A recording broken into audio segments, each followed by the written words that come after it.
Zero से हमारे संवाददाता ब्रिजेश की एक और रिपोर्ट। इजराइल का घर हो, मकान हो या होटल हो या कोई और ठिकाना, हर जगह तबाही हुई है। और ऐसे ही बटियाम में फिलहाल मैं मौजूद हूँ। ये तेल अवीव का इलाका है और यहाँ पर जब बम्बार्डिंग हुई तो बम्बार्डिंग के पास जो आसपास घर हैं उन घरों की तस्वीर मैं आपको दिखा रहा हूँ।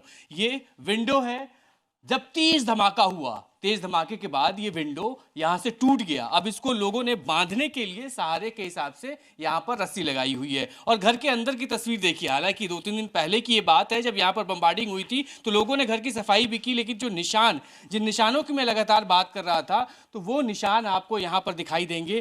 पूरी तरफ हर जगह आपको कांच के टुकड़े दिखाई देंगे। ये बिखरा हुआ जो ड्राइंग रूम है, ये ड्राइंग रूम हुआ करता था, लेकिन अब ये शीशा टूट चुका है। ये पूरी की पूरी बालकनी इस वक्त निस्तो नाबूद यहाँ पर हो चुकी है। ये पहला कमरा है, घर के अंदर मौजूद हूँ और पहले कमरे के बाद मैं आपको अब आगे ले चलूंगा और दूसरे कमरे में वहाँ की क्या कुछ तस्वीरें हैं। अस्त व्यस्त पूरी तरीके से ये घर, और ये सिर्फ पहला घर नहीं है। यहाँ पे जितने भी घर हैं, जितने भी फ्लैट्स हैं, सबके यही हालात हैं। अब दूसरी तरफ मैं आपको ले चलता हूँ। जैसे ही आप आएंगे तो ये शीशा उसी बालकनी का हिस्सा था, लेकिन अब वहाँ से हटाकर इसको यहाँ पे साइड में रख दिया गया है। आगे चलिए, आगे दूसरे कमरे में लेके आ गया हूँ जो बेडरूम है, और बेडरूम के अंदर की क्या कुछ तस्वीरें हैं।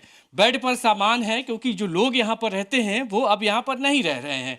खतरा है, खतरा इतना ज़्यादा कि जब आवाज़ आई थी, सामने जो बिल्डिंग आपको दिखाई दे रही है खिड़की के बाहर, वहीं उसी बिल्डिंग में धमाका हुआ। और धमाके के बाद तकरीबन 100 मीटर से भी ज़्यादा का ये पूरा एरिया है, और उसको उस 100 मीटर के एरिया में, जद में जो कुछ भी आया सबको नुकसान हुआ। और ये ग्लासेस, ये खिड़की यहाँ से टूट चुकी है, और यहाँ पर ज़मीन पर आपको ग्लास के टुकड़े, कांच के टुकड़े दिखाई देंगे जो हर तरफ आपको पड़े हुए हैं। और यहाँ पर जितनी भी स्थिति है, जो भी हालात हैं, ये इन तस्वीरों को देख के समझिए। यहाँ पर सिर्फ 1-2 नहीं, कई 100 मकान हैं। तकरीबन 300 से 400 के आसपास के ऐसे फ्लैट हैं, और सभी फ्लैट्स की ऐसी ही स्थिति है। जहाँ जहाँ मैं जा रहा हूँ, मेरे पैरों के नीचे कांच की आवाज़ आ रही है, क्योंकि कांच यहाँ पर बिखरा हुआ है।